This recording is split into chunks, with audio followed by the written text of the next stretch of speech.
This is Louise for MMA Crazy, and we're here with Scott Coker.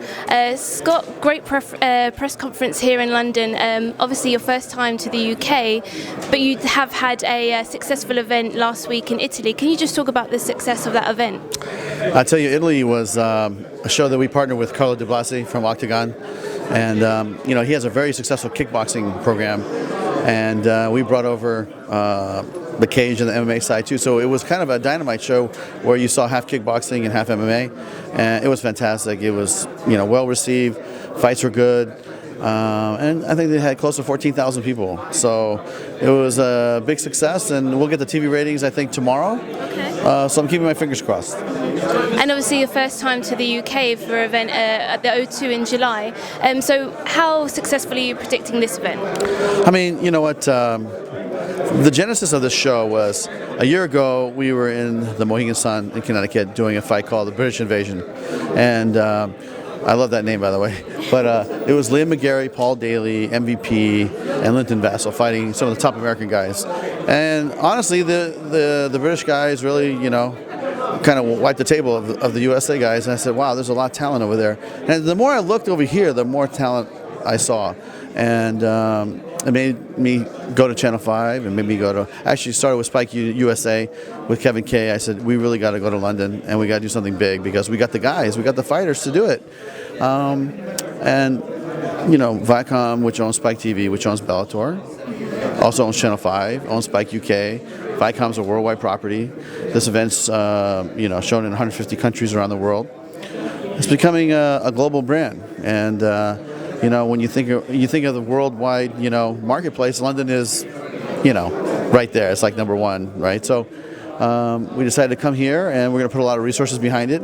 I think that it's going to be well promoted, and you have Channel 5 covering it. So now you don't have just a hardcore fight fan base watching it. Now you're going to have a net that's cast a little bit wider, and you're going to get some general audience pulled in. And that's really our goal, is to make some of those fans come back and then maybe grow more fans that were not into MMA, but if it's on Channel 5 and Spike keeps promoting it, that will grow some more fans here in the United Kingdom. Yeah, and I really liked actually your comments that you said in the press conference about maybe some of the older MMA fans kind of coming away a little bit, so putting on those fan-friendly fights. And obviously you have Kimbo, and you have obviously a lot of great fan-friendly fights on this card. So do you feel that, especially being on Channel 5, this is going to be great for growing obviously Bellator here in Europe, but then also growing MMA here in the UK as well? Yeah, I mean, listen, our motto has been, we're going to do fights that are fun.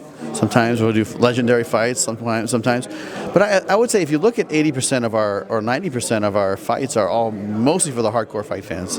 Look at the fight this weekend coming up with Benson Henderson against Koscheck. Pitbull's fighting in that card. Brandon Ward's fighting on that card. MVP's fighting on that card. It's all like, for the hardcore. And it's going to draw a certain audience, right? But Spike in the United States, we've been averaging 1.2 million per episode, which is really good. And our ratings are up 40% from last year. Our paid attendance is up 80% from last year.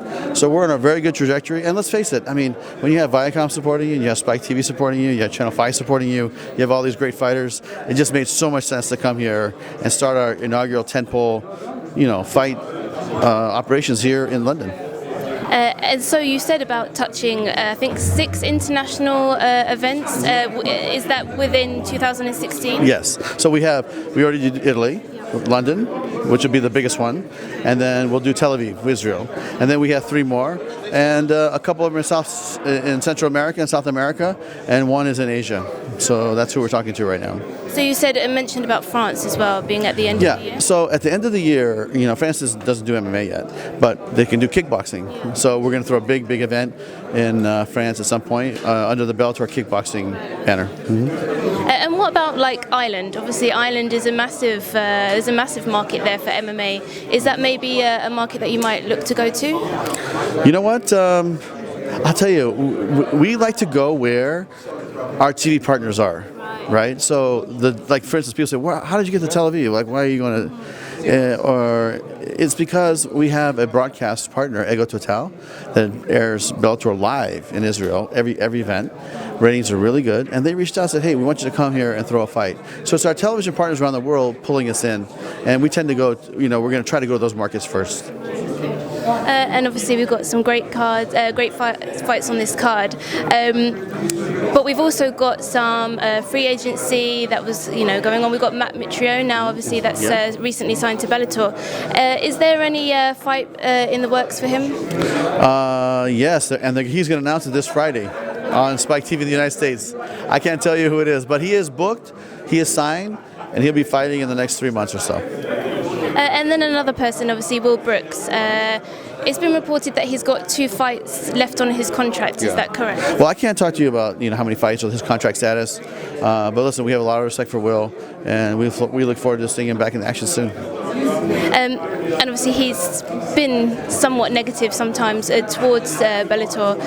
What do you think of, obviously, an employee being negative towards, You know what? You can't keep everybody happy, and we've tried our best to have good relationships with all the fighters.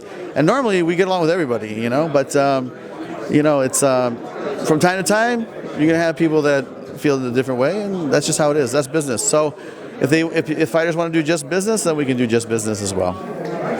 And heated press conference and heated face-off there between Daley and Koscheck. How are you predicting the media to react to this and the fans to react to this as well? I'll tell you, that energy is real. That's nothing I was in the middle and I was hearing them talk, and it was like beep, beep, beep, beep, beep. If I wasn't there, they would have fought right here. And I was telling guys, no one gets paid today. You guys want to fight, no one gets paid. You get paid in July. But when I think about that fight, come on, that's one of the most heated rivalries of the history of MMA, right? And up here, you had 3 of the best talkers. If Kimbo wasn't sick and he was here, you'd had 4 of the best talkers in MMA up here talking. And so, to me, this is real, and I think it's going to be explosive. I don't think this is going to go the distance. I think somebody's going to get knocked out or submitted.